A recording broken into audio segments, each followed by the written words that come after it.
şehrin doğudun heşti. Kafkas kırgaktı. Uşak vaktal fikiramış ikanın. Hain niyetli bir kırka heşti. Taley kahhera yer olmuş ika. Allah'ya bir kırı dilek verişti.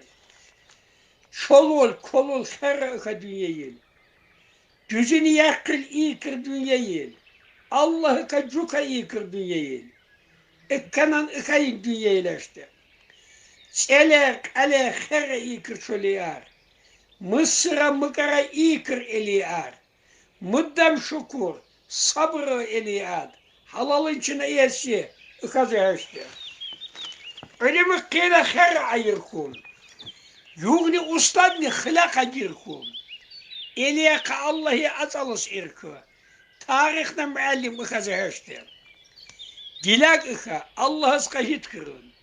Niyat ika cirayıl kahit kırın. Fağırın ses tanrıyıl kahit kırın. Tayı şukura bu durunu heşti. Allah'la rahmzal kabukana. Juni kumag ika gelil kikana. Halk eka hakikat insan ikana. Ekeli ka ikar eliyer heşti. Allah kamıddam şukur hava. Zas vık kanan zas kasava. Guje şairine iş kopku kava. İbadeti eki hem heşti. Allah ni icazayı ka gur soğatsa. Haruna ciga vaca kıvotsa. İnsan ikay iman ika kıvotsa. Gırgın işe kecuna heşti. Allah'ın hükmü ka ne kadar harkın. Dakki yedi zale raziba apkın. Halali valna uvvacu apkın. Rahat rayikar dünyayleşti. Yurdun yıvına kork. İttin bu avkun.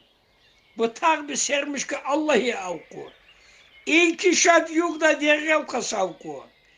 Kolgayı gürüne serir heşti.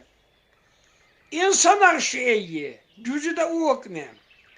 Kalam kaptı nişi kay uokne. Ay Yusuf olani nerika uokne. Şukura vugur duşa güleşti. Sağ ol yaşa.